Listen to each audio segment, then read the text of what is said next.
Hi, thanks for stopping by again. I have another review. Finally, we're gonna crack this box, open this shrink package. But soon, I have some another comparison to this one. This one's the icon, but for now, it's gonna unbox this AP 1/4 inch and 3/8 inch drive socket set with a 92 ratchet, 47 pieces. So stay tuned. Let's pull this one out first. This one is still sealed. So we're gonna open this one soon. Later on the part 2 of this unboxing. So it's still in a shrink plastic, you can tell. And this one is the, if you want to look at it, this one is the SKU ST 03E. So made in Taiwan. Very clear there. 92 1/4 drive, 3/8 drive, 6 point is not a 12 point. CRB chrome, vanadium steel alloy, standard and metric with no skip is there. That's the side. This is the front. So same thing in the front and in the side. It's like right here. Say contents there. So this one is a 92. I repeat, that's the side. You can stand it like this. The number one people like this one, they have a metal latches. This one is very solid, even though you knock it, you can tell. So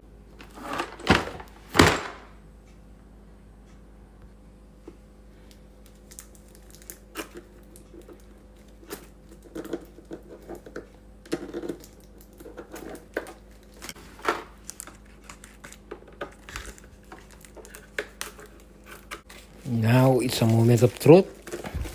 So you can pull it out. So that's the box. Nice. This one is my favorite here. It's metal latches. See, very solid. It cut there, but this one is thick. It's not gonna break, you can tell. And it says there EPAuto. And that's the one I like too. It's molded, made in Taiwan. It's not like a metal rod, so it's plastic. So I'm not sure if you can move that one or release to put it in your toolbox if you have the big one. Oh, I like it. Molded, very hard. And you see how they distribute the tools there. So they have everything. I like it. So the way they make it, so it's like, you're right, it's like a copy of Icon. Maybe they have the same company. But the Icon, you can tell that this one is a little bit thinner. I think the Icon one is 39 bucks. And this one's 43. Really cost for the price. You cannot beat this one. And in the case, you can tell they do some cuts. So to make it a little bit not using a lot of materials. So, and this one is hard too. The one that hold I think it's solid. The one to hold the latches. So I'm sure that it's not gonna break you soon or later. And this one is hard too. Like very big. The one who hold the latch. The name there. And this one is no skip. So from smallest, from 4 millimeter all the way to 19. So how many is that? 1, 2, 3, 4, 5, 6, 7, 8, 9, 10, 11, 12, 13, 14, 15, 16, 17, 18, 19, 20, 21, 22 pieces. That's all the metric. There's no any deep socket there. It's all shallow. And from There's no escape from 4, 4.55, 5.56. That's the one is good there. And the biggest one in the standard is 3-port. So there's a cut there, and it's stamped EPAuto from 3-port all the way to 532. The most people use it's the 932. That's the one they always request. So it's here. That's the good thing there. And everything it sit good. And this one is a 316, 38, 1332, 78, and 1532. So everything is there. And from the smallest, it's 532 all the way to 3-port. So that's the 3-port.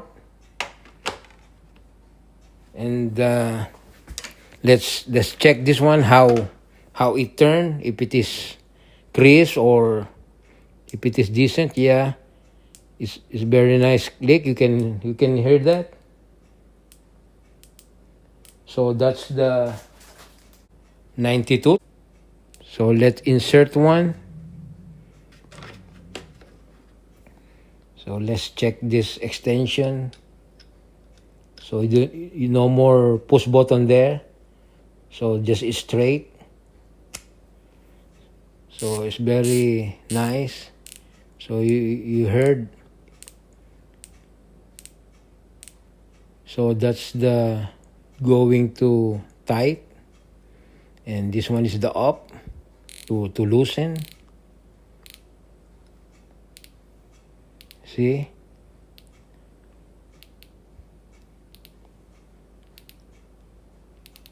And then turn that to the right. So that's the tight. This one is the loose. So let's check it first, the 3/8 to how to hold the. So we just get the biggest one here, the 3-port. Grab it and put it. So you don't have any push knob there. So this one is very quick use. So just turn it. So let's feel the 90 tooth. So that's the positive to going to the tight, and the other one is loosen. They have a very small movement. You can tell that this one you can use it for the tight spaces. So they have a very only small movement. And then let's try when this one is everything inside, and let's see if it is staying in place, all the parts. Let's shake it hard. So that's the always the people that they want to see if this one stays in their place. So let's close it. So you can see everything is stuck. I'm not gonna put this foam. So let's shake it. This one is hold all the parts, all the socket and the ratchet and the extension tool. Let's shake it.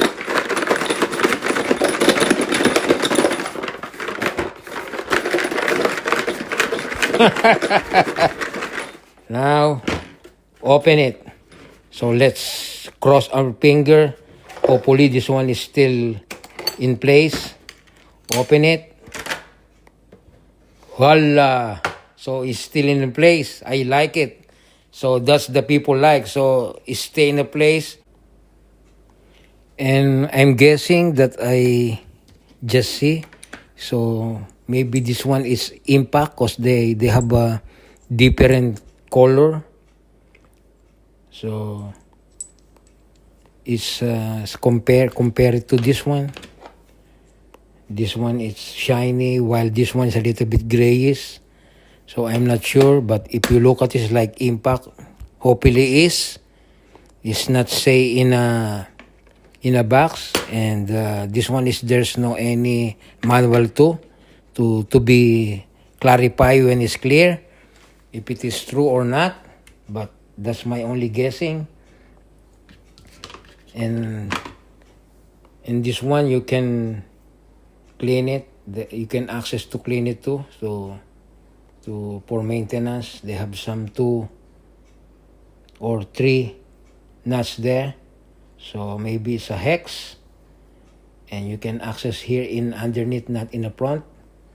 And I like the one they do this one a little bit thinner compared to the other one, the one they do in the market.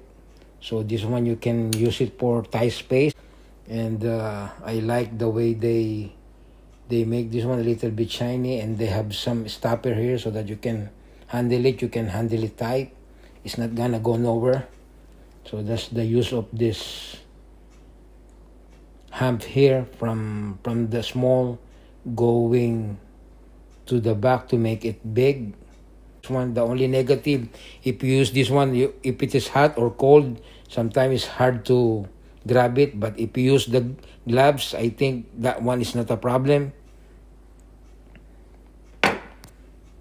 I just give some way here so that I put it the same spot. So this one is the from heart. They usually sometimes made in Vietnam, sometimes it's China, and sometimes Taiwan. So I give you closer look, side to side. This heart is the same, is 3/8, but it's a little bit hair longer, like a less than ½ inch. But if you do close together, so it's about like very near to how thick it is, and the side view too. So you can see the difference there. I'm not sure if this one is the same maker too, but they both the same. The one they make it's very close. And let's turn this one if it is the same how it sounds. They have this decent tooth too, while the one that EPAuto is like, let's adjust the lever and turn it the same way. And if you make it quick, and the heart is, I think this one is more fine when you twist it, and the lever is the same when you sway the lever. It's both smooth, and when you turn like the last one, this one is smooth, but this one is both stays, even this one too.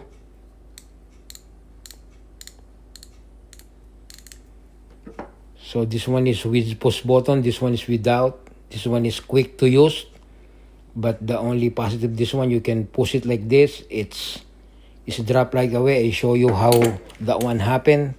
So let's say put this one. So this one is the heart, this one is shallow socket, so it drops.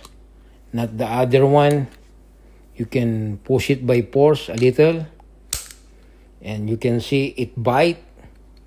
It's not gonna be dropped. So if you want to release it, you just a little bit pinch there and pull it. So that's the comparison for these two. So I'm not sure if the same maker, because the way they design, they cut is all the same. So we're not sure, but it's made, this one I think it's made in Vietnam, but the one, this EPAuto ratchet, it's made in Taiwan. I show you earlier in a back side of this case. Now let's put this one in the side, this 3/8. Now let's compare it to the other one, which is the Cobalt. Put this one there, and this one is the Cobalt compared to the EPAuto. So put it in the side to side. They're all both the same in length, but this one you can tell This one is very tiny. It's more usage for the tight space. This one has a push button and 90 tooth. So let's twist it little by little.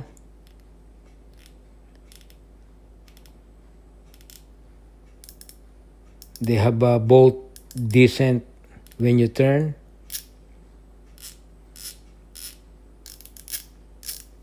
So they're both decent. The only thing, this one is more thinner. This one you can mostly use for very tiny spaces compared to this one. But they have the same use too. The same use. They both the same good. The way it feels. This one is the Cobalt. This one is the EPAuto. They're both decent. I like it. But this one I bought it for $19 plus tax. I think this one is straight pay. It's 43, I believe. Include the shipping and the tax in Amazon. I get it for, I think, 24 hours. So if you have the Amazon Prime, they benefit you. So if you are a type of person, you always rush for delivery. So low price and quick delivery too. If you want to don't drive to a long drive, so just wait in your house in 24 hours, you got it. So that's the good thing for the Amazon. And the Cobalt, they make it hard to get the socket because and then this one you can pull it very soft. See? And I have a tools that you need to always use long nose like this to grab it or pull it out to the case. But this one is all very pretty. But they still have a mold of stopper there so that you can push it firmly, that it stays in a place. So that's the one, it's number one positive on this one. So there's a lot of people recommend to buy this one because of the compact, and they have a lot of accessories there that you need to use, most especially if you want the standard and metric. There's the number one good thing there. There's no skip to. Everything that you need for a small size of the socket is there, but there's no the bad thing, there's no any deep socket there. But if you have some deep socket, I have another tools too to use. So this one is only option. You can just throw to your trunk, drive, and you don't need to worry if you need to use for only small nuts or for your, most especially if your battery, so that you not deal with the take it off and put it on. I just put some tape there to stick it. So you need to pull the foam every time you used it. Put it in the other side. So it's there. Now you can open and close this one without take this one off because it's stick there. So now to put this one in the test, this car is 2015, so it's 10 years now. So this nut, it sit there for 10 years. They've never been released or removed. This one, it's 10 mm. So let's try this 1/4 drive ratcheting. So I already put in a turn it to remove. So just put it now and let's try it. If this one is hold on this, if remove this a very tight screw. So remove it. It's positive. And you can see it is turning freely. And turn it to the tight. Again, put it back. This one is only to try on. if this 1/4 ratchet, they can remove the screw that is there for a screw there for 1 decade. So it's pretty tight. So still stick there.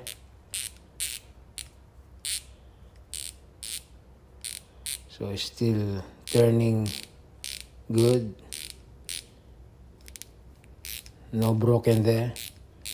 So if you ask me if I suggest to buy this tool set, this EPAuto, I'm glad to get it. So it can hold, or it can help you to very little works, more especially if you need a little socket. You don't need a big one. You can use this one more especially in Japanese car or American car. So it's very universal because they have a standard size and metric size. So this one is Japanese car. So most of the one they use for size for this one is mm, and the American car is standard.